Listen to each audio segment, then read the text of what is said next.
Okay, so then, thank you very much, Christina. So moving on then, good morning everyone. My name is Joao Rodrigues Frade, the head of sector of the building blocks here in Digit, and I'm joined by Niels McGrath, our expert in service design. Say good morning to everyone. Good morning all. So we will introduce the CEF building blocks in around 14 minutes. That's what we have, right? That's what we're aiming to do, yes. That's perfect. So let's then go to the first slide.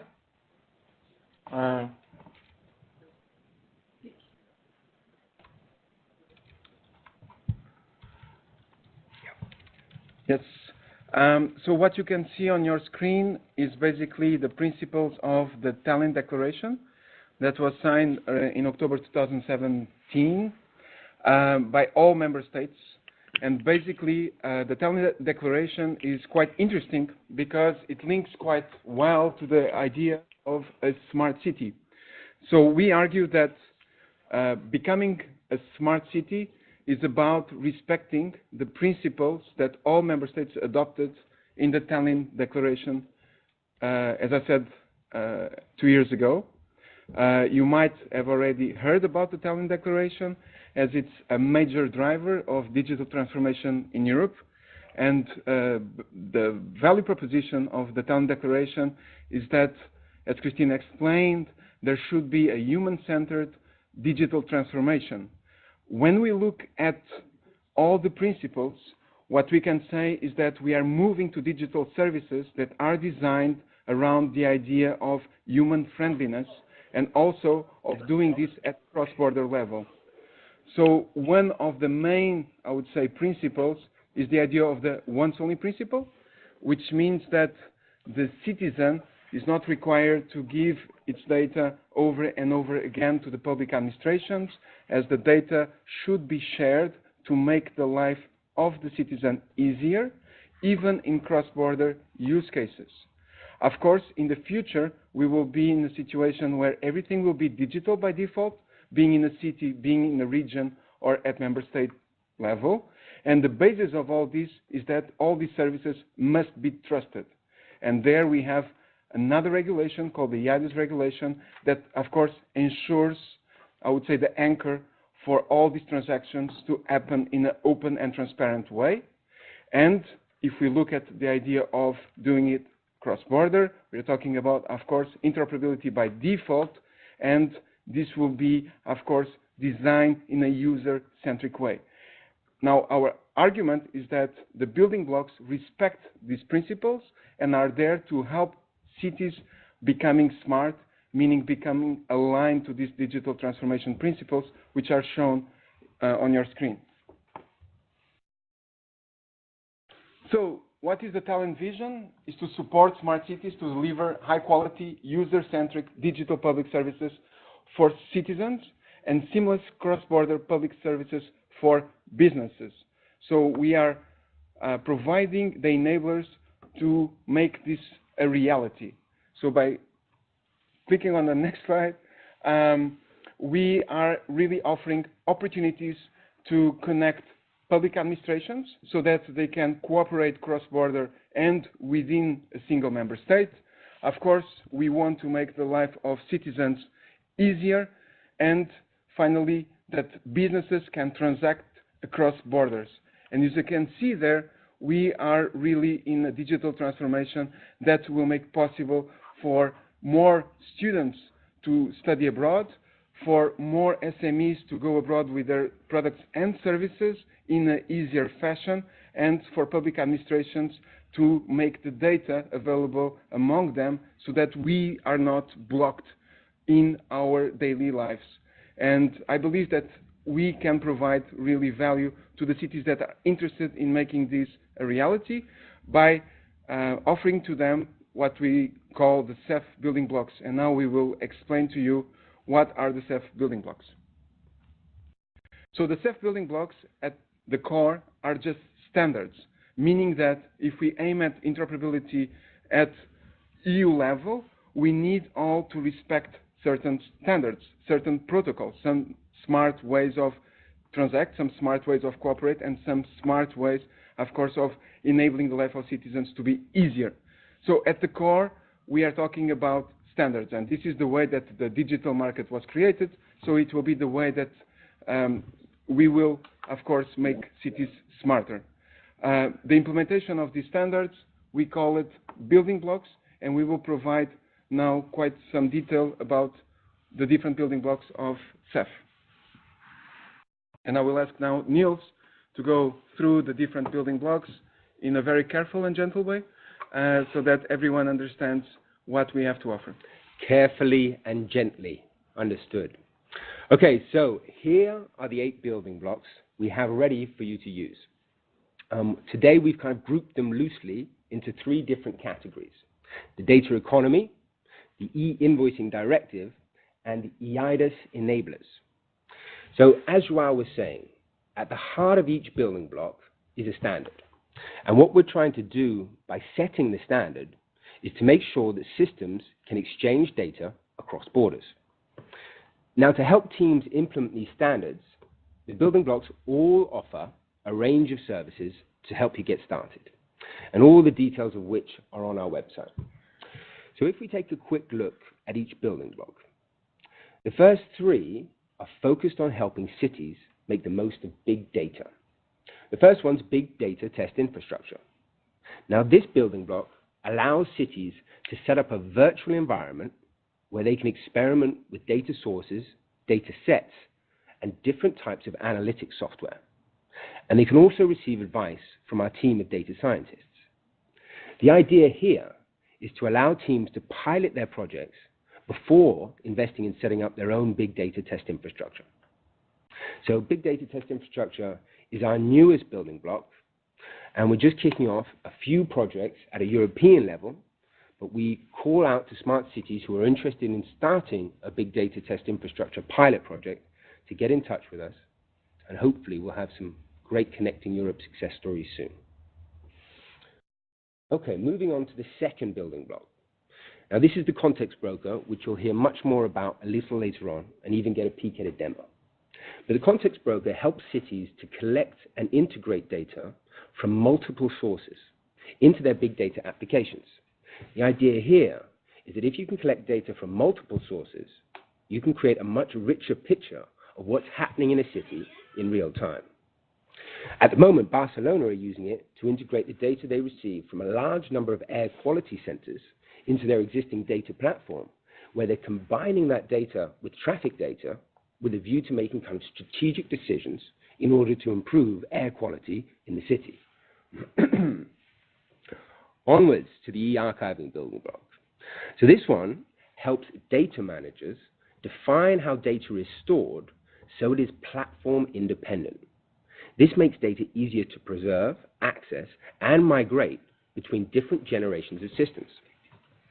A team in Slovenia used the e-archiving building block recently to digitally archive their voting results and create an interactive web application to mark their 25th independence anniversary. Okay, on to the e-invoicing building block.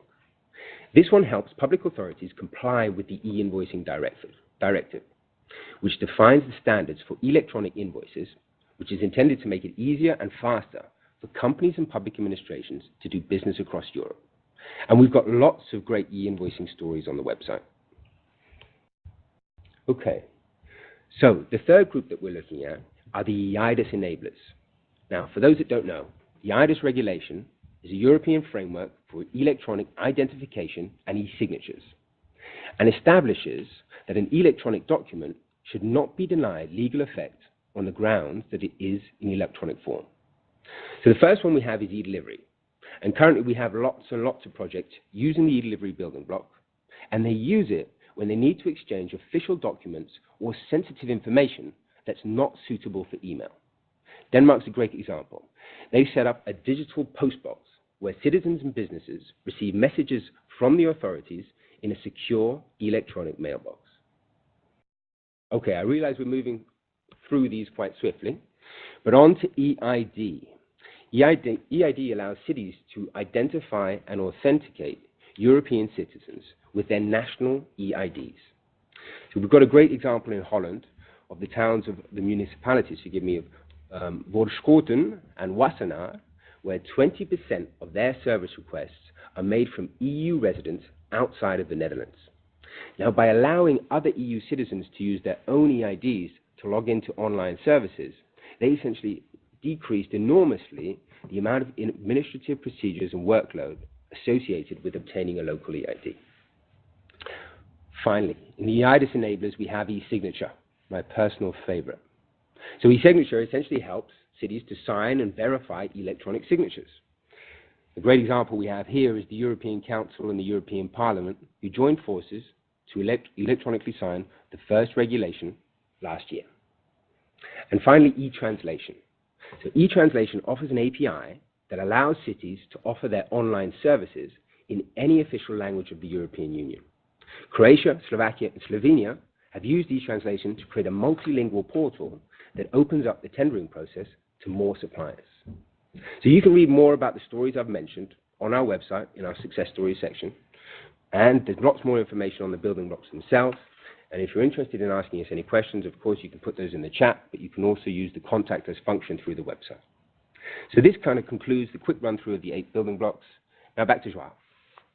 Thank you very much, Niels. And I hope that now you have a very good idea of the CEF building blocks, and therefore you might be wondering, where do they originate? What is actually CEF? So CEF is a funding program from the European Union to support the digital transformation in all different sectors. And as you can see here, CEF has been around already since 2014 and will continue until 2020. So CEF provides us the means to help cities implement the building blocks that Niels just explained. And we can help you in 2 different ways. The first slide is about our services here in the European Commission. So all the people that are around me are part of the CEF building blocks team that basically provide different services to the ones interested in implementing the building blocks. So for example, if you find any of the building blocks interesting for your city, you can request through our website a training session where we can either come to your city or basically do it online and explain how the building block works. And I think that's very valuable if you're just trying to launch the project and you are still not sure whether or not your stakeholders are interested in implementing the building block. That helps people to start a discussion and eventually leads to a full implementation. That has been our experience so far. As I said, the building blocks are mostly standards, which means that we can provide you with sample software that implements those standards and are compliant, of course, to all the different elements that are required in the standard. And that happens, of course, to EID, e-signature, e-delivery, and all the other building blocks. What is important also for you to know is that there are different implementations of the building blocks. So the European Commission makes available sample software, but the private sector also offers solutions, some of them commercial, some of them open source. So you have ample choice and you don't need to necessarily use one single software package. You can choose from multiple providers. Our sample software, of course, helps you to get started and to have a very easy way to experiment in your particular use case. So you can download our software packages from the CEF Digital website. Moving on. In case you need testing, but you don't find a city to test with, we offer all the necessary testing services. So you can basically start exchanging messages with the European Commission without needing to look for any other city to know whether or not the building block works. And all these services are provided to you completely for free, meaning that the entry cost is quite low for you. You just need really to foresee the resources to either do the testing on your side or basically experiment with the software, organize the training session, because we can help you with the resources that know about the building blocks. But for example, if we go on site, the organization of the event, the venue, and so on will be basically your responsibility. So therefore, if you're interested in any of these services, don't hesitate to contact us and send us an email, and then we will follow up.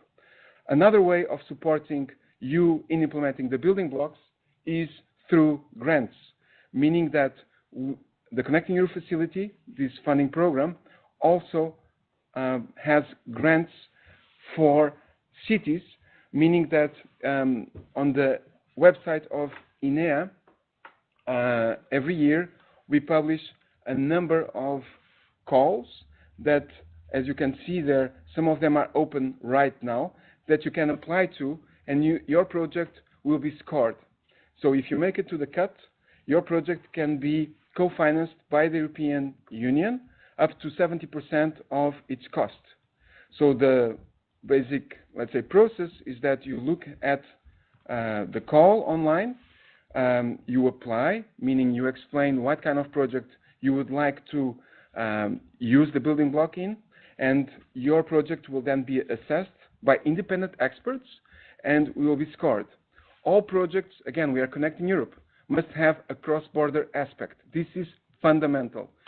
The projects, they must have a cross-border aspect into them, as we want to make cities smarter at EU level and not only at local level, because we want to enable, of course, the possibility of citizens to move around Europe in the easiest way possible, for businesses to transact across Europe, and for public administrations to cooperate with each other. So don't forget that, but yes, please have a look at the website of INEA, that is the agency that basically organizes all the process around the grants.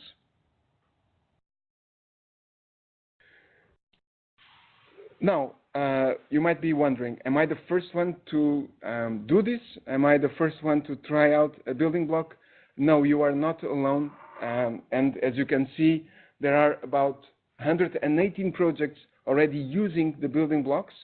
And these are the ones we know of, because many others, actually, we cannot track, as people can start using the building block without informing us. So there is a lot of experience, accumulated experience. As Niels said, we have a number of success stories online on our website, and you can therefore have a look, see the examples that are already working, and you can either contact the implementer or you can contact us, and we can arrange a way for you to know more about those projects already today using the building blocks. And what we have as a feedback is that the building blocks really help a great experience for citizens and businesses. They help to build the data economy and to promote cross-border interoperability. Finally, we are really talking about the connected smart cities, and we really hope that for any of these examples, being efficient traffic control, smart education, the data-driven decision-making, to reduce the environment footprint. I mean, there are so many use cases that you have at least the ambition of considering to use a building block to the most relevant use case for your constituency. So we hope that this webinar is really the beginning of a reflection at your level, so that you can engage with us and implement one or several of the building blocks, making this transformation happen in your city and, of course, at EU level, because the joint efforts will make Europe more digital, more connected, and stronger. So these are some of the main benefits that we have been told about. So the building blocks are mature, as you know. The building blocks are based on open standards. They avoid vendor lock-in, and they help public administrations to collaborate with one another. So you can apply for grant funding, as I explained. You can go to the CEF digital website to know details about all the other services that are provided directly by us, by our teams to you. And our service desk is available to provide any answers you might have following the webinar. So we really encourage you to contact us. So this basically is the final message, is that we hope that this short presentation helps you to understand that the European Commission is making available building blocks that help the digital transformation around Europe, that help the data economy, that help to build trust in the digital space, and that you can basically benefit from a number of services that are provided to you for free, and also from funding opportunities in the form of competitive grants. All of them have to have this cross-border aspect, and as you can basically imagine, we are very excited to start this journey and help you arriving to the destination. Thank you very much for your time. Thank you very much, Joao, and thank you very much, Nils, indeed. And we're running perfectly on time. Can participants please be sure to mute their microphones to avoid disruption on the... Thank you very much. No, indeed. So we've heard in this first part of the webinar what the Commission is trying to achieve through supporting smart cities and what the definition of smart cities is and how the CEF building blocks contribute to achieving this. We're going to have a quick Q&A session of about 5 minutes, and then we're going to go on to the second part. So having a look at the questions that have come through, we have, where can I find information about communities and the building blocks that cities, municipalities can refer to? Sadly, Christina had to leave, so Joao, would you mind fielding this one? Yes, I would say that you can go to the CEF Digital website, and you can click on the monitoring pages, and you will be able to see who is using the building block, because we monitor the use of all building blocks, and we make that information public. That's one way. The other way is to go to the CEF Digital website and look for success stories. In the success stories, you will have a bit more information than in the monitoring, as you have a short story about how the building block was implemented. So those are the two main resources for you to know who is using the building block and the community behind it. Boom. Thank you very much, Joao. Moving on, we have the question submitted. How can we use all the CEF building blocks if the software is not available and fully documented in GitHub? Well, all the building blocks, as I said, are basically standards and technical specifications. If you are interested in reusing the sample software of the European Commission, you will see that we do document the sample software, and we have also a very clear licensing policy. So in case you don't find the documentation, as I explained, you can always contact us, and we will make the information available to you in case you don't find it. Or, in case something is missing, we will make sure that we will provide you with the required information and then make it available to everyone else through the CEF Digital website. So it's really a matter of contacting us and to explain us what are your, let's say, requirements, expectations, what you cannot find, and we will make that information available. On the CEF Digital website, every service is described with a short synopsis and with a service offering description. So those are the two key documents that you should have a look at before contacting us. But if you really cannot find the information, don't hesitate. As I said, we have several teams, which are some of them around this table, to help you find the information and to know more about the building blocks. But a lot is already online, so I really encourage you to have a look at our CEF Digital website and look at the information from one service, and it will be the same for all other services. Thank you very much, Joao.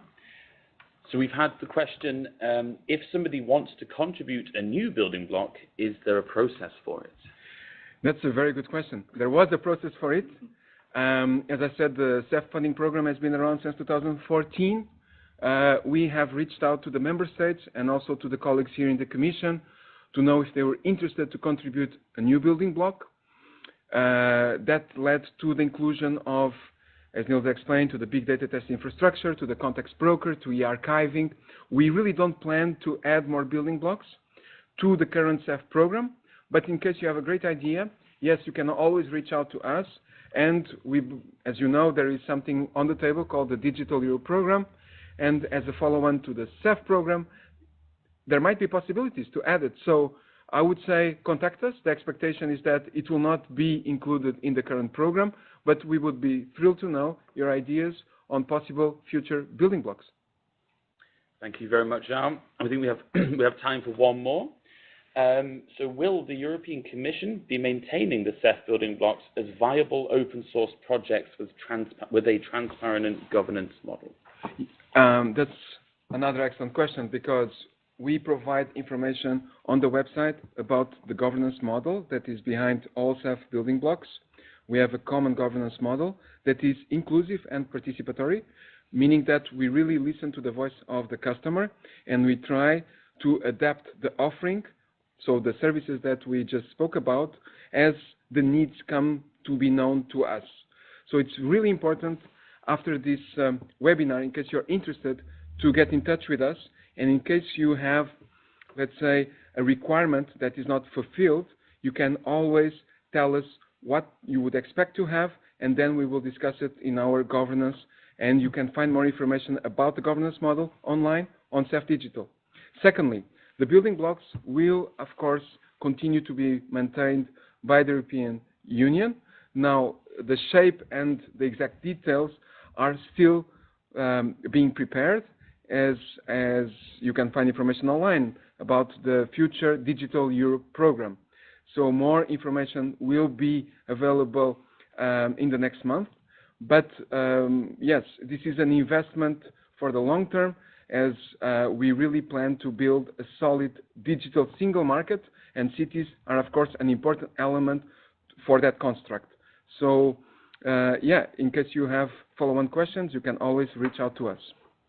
Thank you very much, Joao, and thank you for all those participants who submitted questions, and we're running perfectly on time, which is fantastic. So we're going to move on to the second part of today's webinar.